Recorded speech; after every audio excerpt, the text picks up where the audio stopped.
Methane and fluoromethane, दो example है। अब हमें ये पता है कि जो ये फ्लोराइड है बच्चों, ये क्या होता है, इसकी इलेक्ट्रोनेगेटिविटी बहुत ज्यादा है, इसकी इलेक्ट्रोनेगेटिविटी 4 है। दूसरा, इसका साइज बहुत कम है। ये क्या करेगा, इस बॉन्ड को स्ट्रांगली बाउंडेड कर करेगा। अब ये जो बॉन्ड है ना, इसके अंदर पोलरिटी बहुत ज्यादा है। बहुत ज्यादा होने की वजह से इस बॉन्ड को ब्रेक करना आसान नहीं है। इस बॉन्ड को ब्रेक करने के लिए बहुत ही ज्यादा अमाउंट में हमें क्या करनी पड़ेगी बच्चों, एनर्जी खर्च करनी पड़ेगी, तब जाके ये बॉन्ड ब्रेक होगा। दूसरा, ये जो आयोडीन है ना बच्चों, ये जो आयोडाइड ग्रुप जिसमें जुड़ा हुआ है मिथाइल के पास में, मिथाइल से, इसमें मिथाइल, इसका जो आयोडाइड है ना बच्चों, इसका इलेक्ट्रोनेगेटिविटी बहुत कम है। इलेक्ट्रोनेगेटिविटी कम है तो इस बॉन्ड के अंदर जो पोलरिटी है वो क्या होती है बच्चों, बहुत कम होती है। दूसरा, ये बॉन्ड इजीली हम इसको ब्रेक कर पाएंगे। इजीली ब्रेक कर पाने का रीजन क्या है, क्योंकि ये जो आयोडीन है ना बच्चों, आयोडीन की इलेक्ट्रोनेगेटिविटी बहुत ज्यादा नहीं है।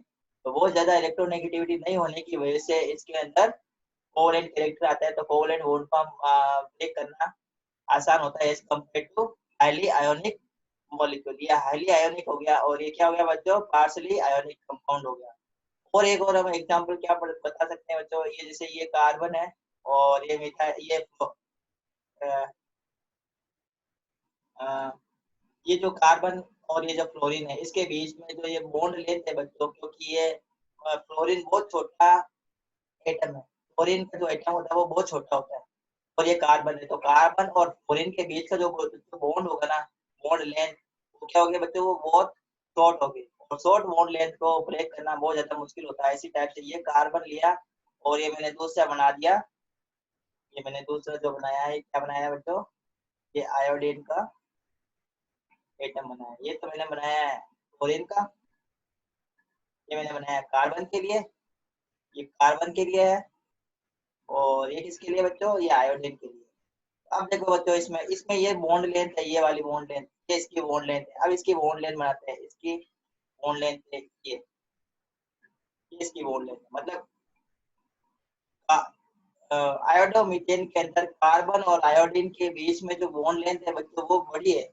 बड़ी बॉन्ड लेंथ को ब्रेक करना बहुत आसान है as compare to smaller bond length. जैसे हमें पता है बच्चों की एक बड़ी सी स्टिक है, लंबी और पतली स्टिक है, उसको ब्रेक करना बहुत आसान है, और उसी स्टिक को मैं छोटा कर देता हूँ, वो छोटा कर देता हूँ, तो उसको तोड़ना या उसको ब्रेक करना कंपैरेटिवली क्या होता है बच्चों, मुश्किल होता है। तो इसी वजह से जो आयोडीन है बच्चों है वो बेस्ट लिविंग ग्रुप है, और जो क्लोराइड आयन है वो क्या है, poor leaving group. I hope आप लोगों को ये पॉइंट मेरा अच्छे से समझ में आ गया होगा। तो ये पूरा लिखा हुआ बच्चों, जो iodine is the best leaving group and therefore iodo nucleophilic substitution reaction more rapidly. अगर बच्चों आयोडीन जुड़ा हुआ है एल्काइल हैलाइड से, तो वो न्यूक्लियोफिलिक सब्स्टिट्यूशन रिएक्शन बहुत जल्दी से देगा, बहुत रैपिडली देगा, फास्टेस्ट रेट होगी। Then order of reactivity of haloalkane, तो हेलो एल्केन की ऑर्डर ऑफ रिएक्टिविटी को हम समझ लेते हैं।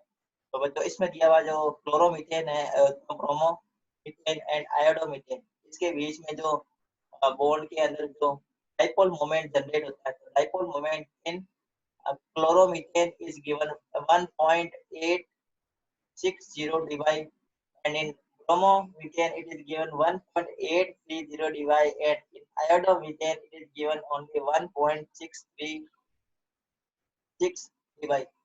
तो इसके अकॉर्डिंग तो क्या होना चाहिए बच्चों, तो एक्सपेक्टेड ऑर्डर रिएक्टिविटी का क्या होना चाहिए, ये सबसे ज्यादा रिएक्टिव होना चाहिए, then followed by bromomethane, then iodomethane. लेकिन एक्चुअल जो ऑर्डर होता है रिएक्टिविटी का वो क्या होता है, आयोडो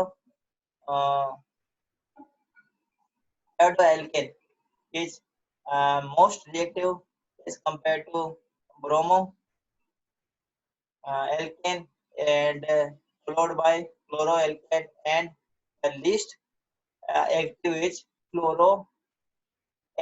तो फ्लोरोएल्केन है वो लिस्ट एक्टिव होते हैं। इसका रीजन अभी हमने यहाँ पे बता दिया, इसका क्या रीजन है, इसका हमने इसको अच्छे से एक्सप्लेन कर दिया, वही सारा इसमें दिया हुआ बच्चों की। जो आयोडो एल्केन है उसका ये जो बॉन्ड है ना बच्चों, इस बॉन्ड को ब्रेक करने के लिए बहुत ही कम एनर्जी की रिक्वायरमेंट होती है, और फ्लोरो एल्केन के बीच के बॉन्ड को ब्रेक करने के लिए बहुत ज्यादा अमाउंट में एनर्जी की रिक्वायरमेंट होती है। तो ये इसमें energy dissociation, bond dissociation energy बताया किलो जूल पर मोल में।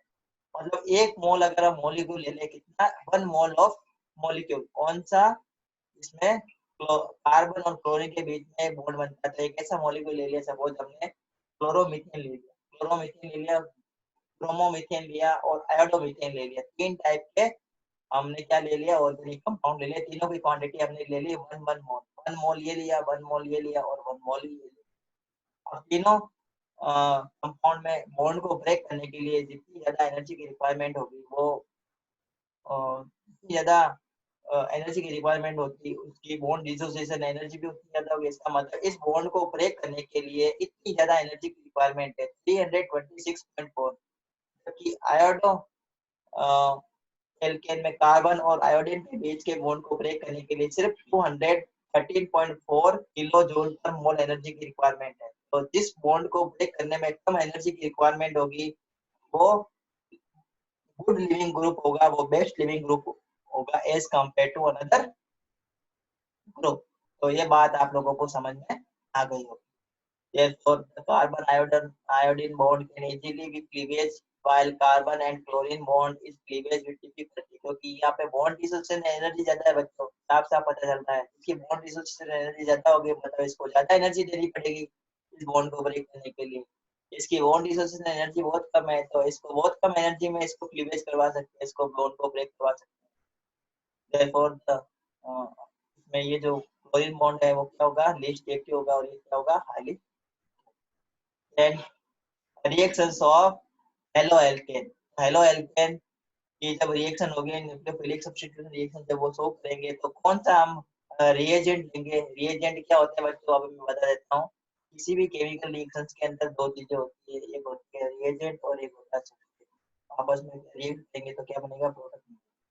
क्या हम इसको ये भी बोल सकते हैं, केमिकल रिएक्शन के अंदर जब भी रिएक्शन होती है बच्चों, हम बोलते हैं रिएक्टेंट। रिएक्टेंट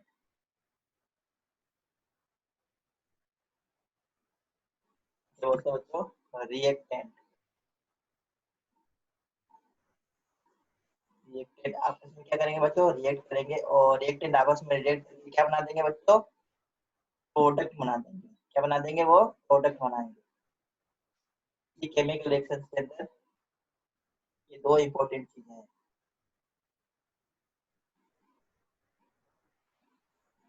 बच्चों। जो रिएक्टेंट है ना, या तो हम इसको रिएक्टेंट कहते हैं, या रिएक्टेंट को भी हम दो कैटेगरी के अंदर डिवाइड कर सकते हैं। केमिकल रिएक्शंस के अंदर जो रिएक्टेंट है ना बच्चों, इसको हम दो कैटेगरी के अंदर डिवाइड कर सकते हैं। एक होता है रिएजेंट।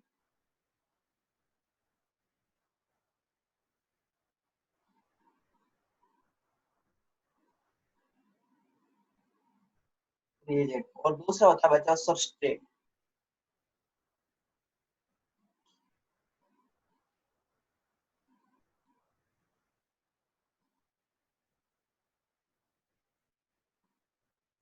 तो रिएजेंट है ना, रिएक्टेंट है ना बच्चों, दो रिएक्टेंट की दो कैटेगरी, एक होता है रिएजेंट और दूसरा दूसरा होता है सबस्ट्रेट।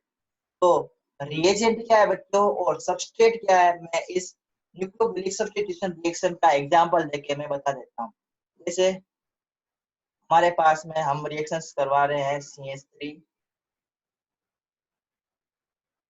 ये हमने एक ले लिया मॉलिक्यूल आयोडो मीथेन, आयोडोमीथेन हमने ले लिया। अब मैं इसकी रिएक्शन करवाता हूँ OH नेगेटिव से, OH नेगेटिव। तो यहाँ पे ये बच्चों ये क्या है, ये न्यूक्लियोफाइल है, और ये क्या है बच्चों, ये हमारा एक मॉलिक्यूल है जिसके ऊपर ये रिएक्ट करेगा। अब बच्चों ये जो न्यूक्लियोफाइल है ना बच्चों, ये जो न्यूक्लियोफाइल है जो इसके ऊपर अटैक करेगा। अब देखो हमने ये भी हमें मालूम है कि अब इसके अंदर जैसे ये रिएक्शन होगी तो ये बॉन्ड का क्लीवेज स्टेप से होगा, और ये जो आयोडीन आयोडीन है ये पार्शियली नेगेटिव चार्ज एक्वायर करेगा, और जो कार्बन है वो पार्शियली पॉजिटिव चार्ज एक्वायर करेगा। ये भी पार्शियली पॉजिटिव चार्ज एक्वायर करेगा, ये भी हमें मालूम है। और ये बच्चों क्या है, ये क्या है, न्यूक्लियोफाइल है। तो न्यूक्लियोफाइल है, इसके कौन सा टाइप का न्यूक्लियोफाइल है, ये नेगेटिव टाइप का न्यूक्लियोफाइल, नेगेटिव न्यूक्लियोफाइल।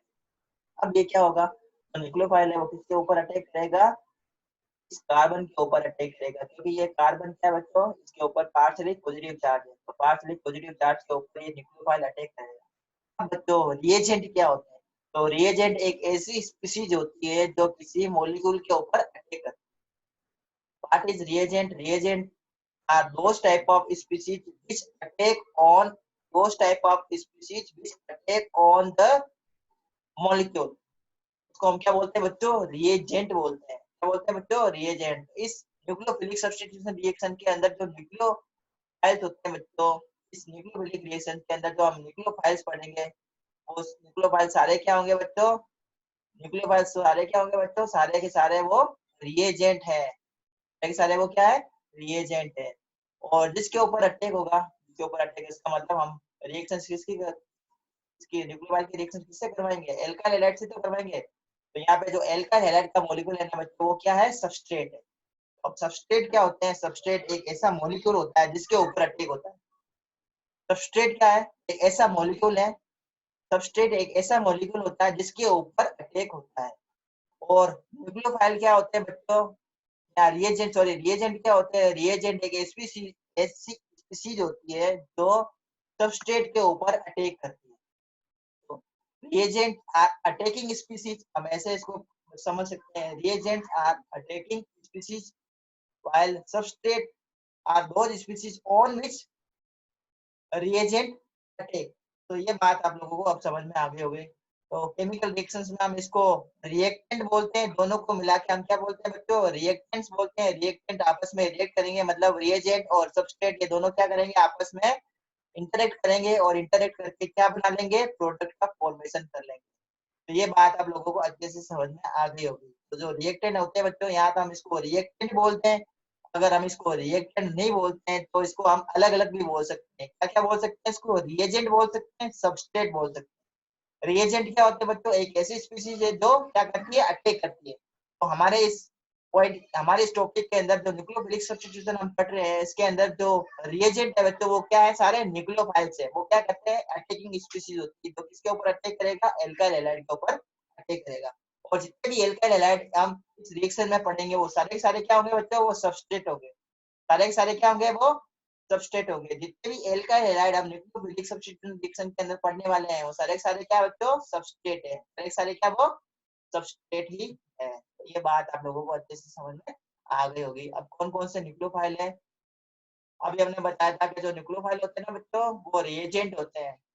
अभी हमने बताया था कि जो न्यूक्लियोफाइल है वो सारे के सारे रिएजेंट्स रिएजेंट्स होते हैं। अब इस न्यूक्लियोफाइल के अंदर, इस रिएजेंट के अंदर न्यूक्लियोफिलिक स्पीशीज कौन सी? ये तो रिएजेंट है पूरा का पूरा, अटैक करता है। अब इसके अंदर जो न्यूक्लियोफिलिक स्पीशीज है वो कौन सी है? OH नेगेटिव है। OH नेगेटिव क्या है यहाँ पे? Nucleophilic species. या तो NaOH ले लो या फिर KOH ले लो, दोनों स्ट्रॉन्ग बेस है। NaOH और KOH are both are strong base. तो nucleophiles will be OH negative. अब जो एल्काइल हैलाइड के ऊपर इस टाइप का अगर न्यूक्लियोफाइल अटैक करता है, तो उससे प्रोडक्ट क्या बनता है? एल्कोहल बनता है। क्या बनता है बच्चों? एल्कोहल प्रोडक्ट बनता है। मतलब आर के ऊपर ये अटैक करेगा। ये जो न्यूक्लियोफाइल है बच्चों, किसके ऊपर अटैक करेगा? आर के ऊपर। आर क्या है यहाँ पे? एल्काइल ग्रुप के ऊपर अटैक करेगा और प्रोडक्ट क्या बना देगा? ROH। इसी टाइप से H2O, वाटर, वाटर भी क्या है? एक ये रिएजेंट और न्यूक्लियोफाइल दोनों यहाँ पे क्या होंगे? सेम होंगे। यहाँ पर भी जो प्रोडक्ट बनेगा वो क्या बनेगा? एल्कोहल बनेगा। इसी टाइप से ROH, sodium alkoxide, sodium alkoxide, इसके अंदर जो न्यूक्लियोफाइल होगा वो OR नेगेटिव होगा। OR या नेगेटिव। और जो सब्स्टिट्यूशन प्रोडक्ट मिलेगा वो हमें क्या मिलेगा बच्चों? ईथर मिलेगा। इसी टाइप से सोडियम आयोडाइड, सोडियम आयोडाइड के अंदर जो ये रिएजेंट पूरा, इस रिएजेंट के अंदर जो न्यूक्लियोफाइल है बच्चों, वो क्या होगा? Iodide negative. और जो प्रोडक्ट बनेगा वो एल्काइल आयोडाइड बनेगा। इसी टाइप से अमोनिया, ये क्या बच्चों? रिएजेंट है। इसके अंदर जो न्यूक्लियोफाइल है वो क्या है? अमोनिया ही है। इसके बाद में लोन पेयर इलेक्ट्रॉन होता है। अभी हमने पढ़ा था बच्चों, न्यूक्लियोफाइल होते हैं वो दो टाइप के हैं। ऐसे न्यूक्लियोफाइल जिसके पास में लोन पेयर ऑफ इलेक्ट्रॉन हो, ऐसे न्यूक्लियोफाइल जिसके ऊपर नेगेटिव चार्ज हो। ये नेगेटिव चार्ज वाले न्यूक्लियोफाइल है। ये नेगेटिव चार्ज वाले न्यूक्लियोफाइल है।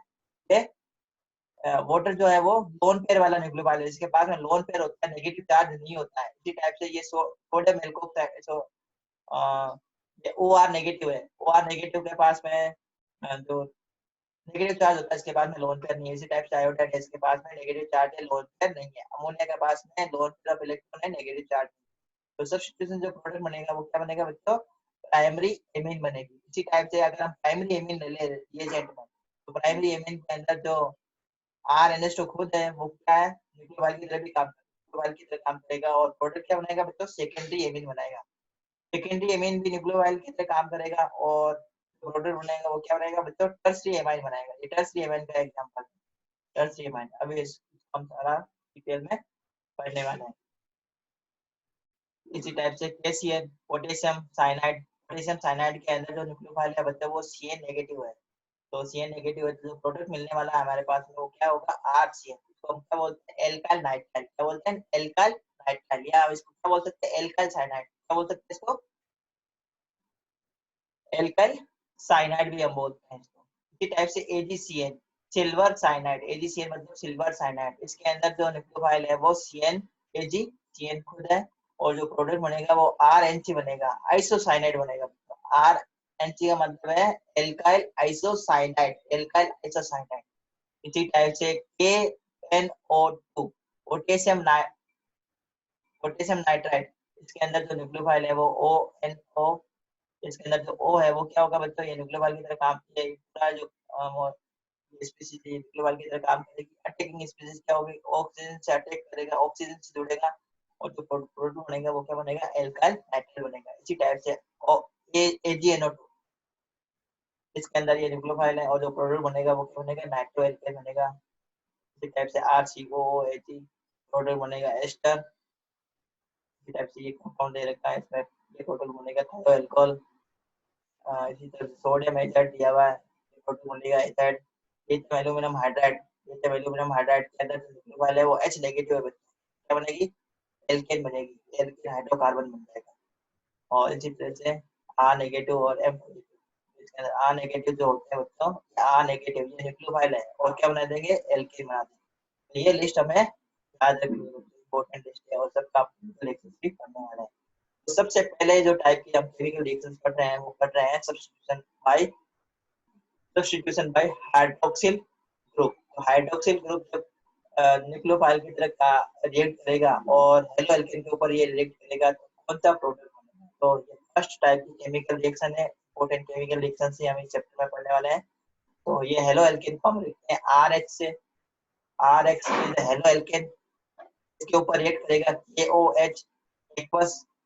एक्वस के अंदर हम इसको रिएक्ट करवाएंगे, उस सॉल्यूशन को हम क्या करेंगे, हीट करेंगे तो जो हमारे पास में प्रोडक्ट बनने वाला है वो क्या बनेगा, एल्कोहल बनेगा।